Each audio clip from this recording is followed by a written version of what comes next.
সিন্দুকের ডালা খুলতেই উপচে পড়ছে টাকা। একসাথে এত টাকা আগে হয়তো দেখেননি কেউ। সিন্দুক থেকে বের করা বস্তা বস্তা টাকা ঢালা হচ্ছে মসজিদের মেঝেতে। কিশোরগঞ্জের ঐতিহাসিক পাগলা মসজিদের দান বাক্স খুলে এবার পাওয়া গেছে রেকর্ড পরিমাণ ৩৫ বস্তা টাকা। সেই সঙ্গে পাওয়া গেছে স্বর্ণালংকার ও বিপুল পরিমাণ বৈদেশিক মুদ্রা।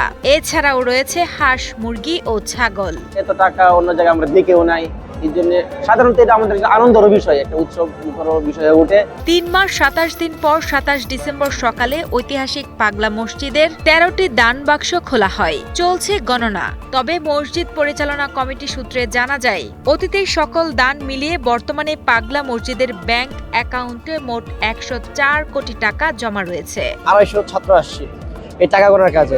আসলে আমাদের এটা ভালোই লাগতেছে। তো আমি এসেছি ঢাকা থেকে।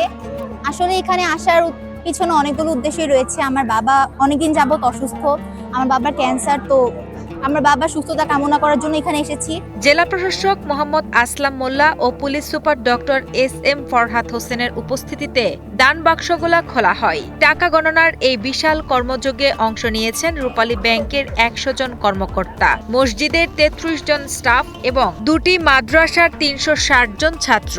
পুরো প্রক্রিয়াটি অতিরিক্ত জেলা ম্যাজিস্ট্রেট মোহাম্মদ এরশাদুল আহমেদের তত্ত্বাবধানে পরিচালিত হচ্ছে।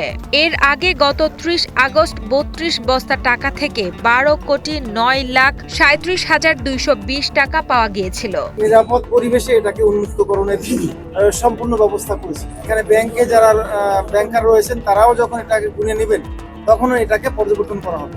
সার্বিকভাবে যখন হিসাব তাদের বুঝিয়ে দেওয়া হবে সেখানেও পুলিশের সদস্য থাকে। মসজিদ পরিচালনা কমিটির সভাপতি ও জেলা প্রশাসক মোহাম্মদ আসলাম মোল্লা জানান, এই দান সোয়াবের উদ্দেশ্যে সাধারণ মানুষ করে থাকেন, তাই এর সুষ্ঠু ব্যবহারের সর্বোচ্চ গুরুত্ব দেওয়া হচ্ছে।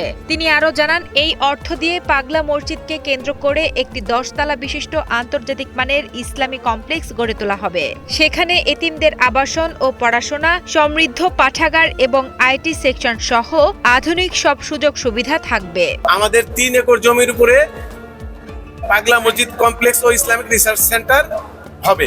এটা আমরা সিদ্ধান্ত নিয়েছি। তো এখানে ৩ একর জমির উপরে হবে এবং এটার নকশা প্রণয়নের কাজ দেওয়া হয়েছে, বুয়েট কর্তৃপক্ষকে দেওয়া হয়েছিল, তারা পছন্দ করে দিয়েছেন রুয়েটকে।